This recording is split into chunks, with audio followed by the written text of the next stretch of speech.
السلام علیکم ورحمۃ اللہ وبرکاتہ نحمدہ ونصلی ونسلم علی حبیبہ سید المرسلین وعلی آلہ الطیبین الطاہرین واصحابہ الاکرمین اجمعین اما بعد فاعوذ باللہ من الشیطان الرجیم بسم اللہ الرحمن الرحیم وعن ابی ہریرۃ وابن مسعود وابن عمر رضی اللہ عنہم قال عن النبی صلی اللہ علیہ وسلم من توضأ وذکر اسم اللہ فإنہ یطہر جسدہ کلہ ومن توضأ ولم يذكر اسم الله لم يطهر إلا موضع الوضوء رواہ الدارقطنی وروى البیہقی فی السنن عن ابن عباس مثلہ۔ معزز مکرم ناظرین سامعین محترم، درس حدیث زجاجۃ المصابیح میں ہم نے نئے باب فرائض الوضوء و سننہ و آدابہ کا ہم نے آغاز کیا تھا، اور اس کی پہلی حدیث بہت طویل حدیث تھی، اور اس کے پس منظر میں حضرت محدث دکن علیہ الرحمۃ و رضوان نے احناف کے پاس جو وضو ہے اس میں نیت کے شرط نہ ہونے پر حضرت عمر فاروق رضی اللہ تعالیٰ عنہ کے قبول اسلام کے واقعے سے آپ نے استدلال کیا۔ تو لہذا عزیزان محترم، بنیادی طور پر یہ بات یاد رکھ لینا چاہیے کہ احناف کے نزدیک وضو میں نیت شرط نہیں ہے، بغیر نیت کے بھی وضو ہو جائے گا، جبکہ امام شافعی رحمۃ اللہ علیہ کے نزدیک وضو میں نیت یہ ضروری ہے، ان کے پاس فرض ہے، بغیر نیت کے وضو ان کے پاس درست نہیں ہے۔ حضرت محدث دکن علیہ الرحمہ نے واقعہ قبول اسلام حضرت عمر رضی اللہ تعالیٰ عنہ سے اس طور پر استدلال کیا۔ آپ فرماتے ہیں کہ اس بات پر سب کا اتفاق ہے کہ ایک کافر کی نیت کا کوئی اعتبار نہیں ہوتا، تو اس واقعے میں حضرت فاروق اعظم رضی اللہ تعالیٰ عنہ کا وضو کرنا بغیر نیت ہی کے تھا، کیونکہ کافر کی نیت کا کوئی اعتبار نہیں ہے، کیونکہ آپ نے اس وقت تک ابھی اسلام کو قبول آپ نے نہیں کیا تھا۔ تو اسی لیے مذہب حنفی کے لحاظ سے، ہمارے مذہب کے لحاظ سے حضرت عمر فاروق رضی اللہ عنہ کا وضو یہ درست تھا، اگرچہ کہ وہ وضو بغیر نیت کے تھا۔ لیکن جن حضرات کے پاس بغیر نیت کے وضو صحیح نہیں ہے، تو پھر وہ لوگ حضرت فاروق اعظم رضی اللہ عنہ کے وضو کو کس طرح درست قرار دے سکتے ہیں، جبکہ آپ کا جو وضو ہے وہ صحیح تھا، تبھی تو آپ کی بہن صاحبہ نے آپ کو قرآن چھونے کی اجازت دی اور آپ کے ہاتھ میں قرآن دیا۔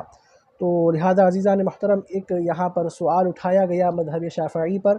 کہ جب نیت شرط نہیں تھی تو پھر آپ کی بہن نے آپ کو قرآن مجید چھونے کی اجازت کس طرح دی؟ تو معلوم ہوا کہ بغیر نیت کے وضو ہو جاتا ہے، تبھی تو آپ کی بہن صاحبہ نے آپ کو پہلے قرآن چھونے سے منع کیا، پھر وضو کرنے کے بعد آپ کو قرآن چھونے کی اجازت دی گئی۔ تو عزیزان محترم، اس واقعے سے حضرت محدث دکن استدلال کرتے ہیں کہ دیکھیے وضو کے لیے نیت یہ شرط نہیں ہے۔ تو امام شافعی رحمۃ اللہ علیہ کے پاس آپ کیا دلیل بناتے ہیں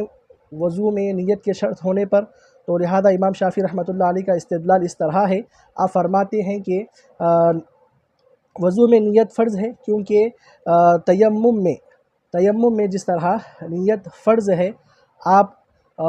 اس پر قیاس کرتے ہوئے وضو میں بھی آپ نے کیا کیا؟ وضو میں بھی آپ نے نیت کو ضروری آپ نے ٹھہرایا۔ تو امام شافعی رحمۃ اللہ علیہ کے پاس نیت وضو میں فرض ہے، کیونکہ وضو ان کے پاس نماز کی طرح، اور ایک دوسری وجہ بھی ہے کہ نماز کی طرح ان کے پاس عبادت مقصودہ ہے۔ تو عبادت مقصودہ جیسے نماز، روزہ، زکوٰۃ، حج ہے، اس طرح یہ بغیر نیت کے درست نہیں ہوتا، ایسے ہی آپ فرماتے ہیں کہ بغیر نیت کے وضو بھی درست نہیں ہوتا۔ اور دوسرا جو میں نے بتایا کہ جس طرح تیمم میں نیت فرض ہے، آپ نے وضو کو تیمم پر قیاس کرتے ہوئے کہا کہ یہاں پر بھی نیت ضروری ہونا چاہیے۔ تو یہ دو باتوں کی وجہ سے حضرت امام شافعی رحمۃ اللہ علیہ نے وضو میں نیت کو آپ نے شرط قرار دیا۔ اب احناف ان کا جواب دیتے ہوئے یہ فرماتے ہیں کہ وضو میں نیت اس لیے فرض نہیں ہے کہ پانی فی نفسی ہی پاک کرنے والی شے ہے۔ ایک بنیادی بات ہے کہ پانی فی نفسی ہی، یعنی کہ اپنے آپ میں اس میں یہ صلاحیت ہے کہ وہ خود پاک کرنے والی شے ہے، جبکہ مٹی میں یہ بات نہیں ہے، مٹی پاک کرنے والی نہیں ہوتی، بلکہ تیمم میں طہارت کے ارادے کی وجہ سے، طہارت کے نیت کی وجہ سے وہاں پر مٹی سے پاکی حاصل ہو رہی ہے۔ تو لہذا عزیزان محترم یہ دو باتیں ہیں کہ یہ مٹی یہ فی نفس ہی پاک کرنے والی چیز نہیں ہے، جبکہ پانی یہ فی نفس ہی پاک کرنے والی چیز ہے۔ تو لہذا خلاصے میں حضرت محدث دکن علیہ الرحمہ نے یہ بات لکھی کہ پانی کو مٹی پر قیاس کرنا اور قیاس کرتے ہوئے نیت شرط ٹھہرانا یہ قیاس مع الفارق ہے۔ جو فقہ کے جو طلباء ہیں اس بحث کو بخوبی جانتے ہیں۔ اب آئیے عزیزان محترم، ہم نے جو حدیث شریف سماعت کی ہے اس کے 3 راوی حضرات ہیں، روات ہیں، حضرت ابو ہریرہ، حضرت ابن مسعود اور حضرت ابن عمر۔ یہ تینوں حضرات نے نبی مکرم صلی اللہ علیہ وسلم سے روایت کیا، آقا علیہ الصلوۃ والسلام نے فرمایا کہ من توضأ وذکر اسم اللہ فإنہ یطہر جسدہ کلہ، کہ جس نے وضو کیا اور وضو کے وقت اللہ تبارک و تعالیٰ کا نام یعنی بسم اللہ الرحمن الرحیم بسم اللہ شریف جس نے پڑھی تو گویا کہ یطہر جسدہ کلہ، اس کا تمام جسم پاک ہو گیا۔ ومن توضأ ولم یذکر اسم اللہ لم یطہر الا موضع الوضوء، کہ جس نے وضو کرتے وقت اللہ کا نام نہیں لیا، بسم اللہ شریف جس نے نہیں پڑھی تو پھر وہ پاک نہیں ہوا مگر اس کے وہ جو وضو کا جو مقام ہے یعنی کہ جو اعضائے وضو ہے صرف اتنا ہی حصہ پاک ہوا۔ اس کو دارقطنی نے اور بیہقی نے سنن میں اس کو روایت کیا ہے۔ تو عزیزان محترم یاد رکھیں، اس حدیث کے تحت جو بنیادی باتیں ہم کو یاد رکھنی ہیں، اور آگے آنے والی احادیث بھی تقریباً 5-6 حدیثیں اسی معنی و مفہوم والی ہے، تو لہٰذا اس میں آپ کے سامنے تیزی سے عبارت اور ترجمہ کرتا جاؤں گا۔ اب اس کی بحث یہاں پر یہ ہے کہ عزیزان محترم احناف کے نزدیک بسم اللہ شریف پڑھنا وضو سے پہلے یہ سنت ہے۔ اگر کوئی شخص وضو میں اگر بسم اللہ نہیں پڑھتا تو پھر اس سے وضو کی صحت میں کوئی اثر نہیں پڑتا، یعنی کہ وضو ہو جائے گا، وضو نہیں ہوگا یہ نہیں کہا جا سکتا، البتہ وضو ہو جائے گا۔ لیکن بسم اللہ شریف نہ پڑھنے کی وجہ سے، سنت پر عمل نہ کرنے کی وجہ سے وضو میں نقص آ جائے گا، وضو کے ثواب میں کمی آ جائے گی۔ تو لہذا کسی بھی شخص کو چاہیے کہ جب بھی وہ وضو کرے تو پھر بسم اللہ شریف پڑھنے کی وہ عادت بنائے۔ اس کا وضو تو ہو جائے گا لیکن مکمل جو ثواب اس کو حاصل ہونا ہے وہ ثواب حاصل نہیں ہوگا۔ اب شوافی کے نزدیک اور دیگر جو ائمہ یہ کہتے ہیں کہ بسم اللہ پڑھنا ضروری ہے، کیونکہ حدیث میں آیا ہے کہ جس نے بسم اللہ نہیں پڑھا تو پھر اس کا وضو نہیں ہوا۔ تو ہم اس سے مراد یہ لیتے ہیں کہ وضو نہیں ہونے کا مطلب یہ کہ وضو اس کا کامل نہیں ہوا، یعنی کہ اس کے وضو میں کچھ نقص، کچھ ثواب میں کمی کر دی گئی ہے، اس طور پر اس کا وضو نہیں ہوا ہے، لیکن وضو تو اس کا ہو جائے گا لیکن کامل نہیں ہوگا۔ تو یہ ضروری بات ہم کو یاد رکھنے کی ضرورت ہے۔ تو لہذا بسم اللہ شریف پڑھنے کی عادت بنانی چاہیے، اور دیگر جو مسنون دعائیں ہیں عزیزان محترم وضو کے وقت بڑی مختصر سی ہوتی ہے، پڑھنے کی عادت بنانی چاہیے، اس میں ہمارا ہی فائدہ ہے۔ تو سنت کی اہمیت اس سے ہم کو معلوم ہوتی ہے کہ سنت پر عمل نہ کرنے سے وضو یہ غیر کامل رہتا ہے، کامل نہیں ہوتا۔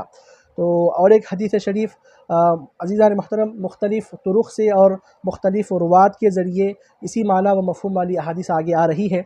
وعن ابی بکر الصدیق رضی اللہ عنہ قال قال رسول اللہ صلی اللہ علیہ وسلم اذا توضأ العبد فذكر اسم اللہ طہر جسده كله وان لم يذكر لم يطهر الا ما اصابه الماء، رواہ ابن ابی شیبہ۔ حضرت ابو بکر صدیق رضی اللہ تعالی عنہ آپ فرماتے ہیں کہ اللہ کے رسول صلی اللہ علیہ وسلم نے ارشاد فرمایا کہ جب بندہ وضو کرتا ہے اور وہ اللہ کا نام لیتا ہے تو اس کا کل جسم، اس کا تمام جسم پاک ہو جاتا ہے، اور جس نے وہ اللہ کا نام نہیں لیا، بسم اللہ شریف نہیں پڑھی، تو پھر جس حصے کو پانی پہنچتا ہے صرف اتنا ہی حصہ پاک ہوتا ہے۔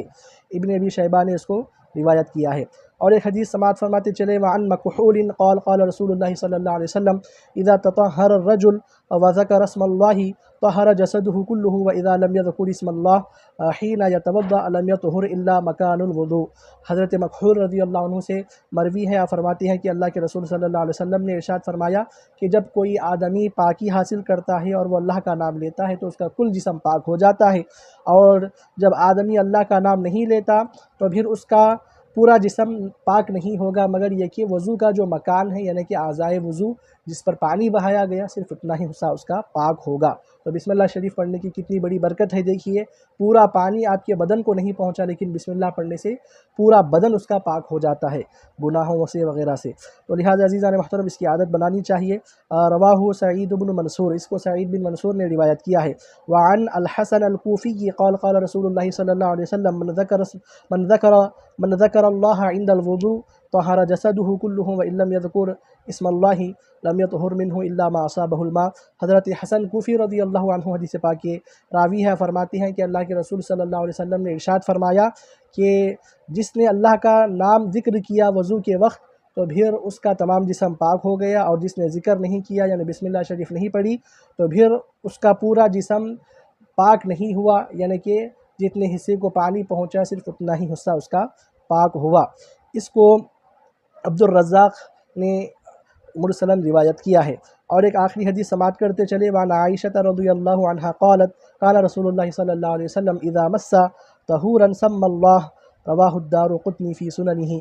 حضرت ام المؤمنین عائشہ صدیقہ رضی اللہ تعالی عنہ آپ فرماتی ہیں کہ اللہ کے رسول صلی اللہ علیہ وسلم جب طہارت کو چھوتے، مطلب یہ کہ جب آپ وضو شروع فرماتے تو مسمی اللہ، تو اللہ کا نام یعنی بسم اللہ شریف آپ تلاوت فرماتے۔ اس کو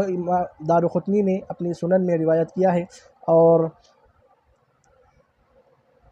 بزار نے اور ایک روایت میں فرمایا کہ کان رسول اللہ صلی اللہ علیہ وسلم اذا بدأ الوضوء سما، یعنی کہ بتلایا گیا کہ جب رسول اللہ صلی اللہ علیہ وسلم جب وضو شروع فرماتے تو پھر سما یعنی کہ اللہ کا نام آپ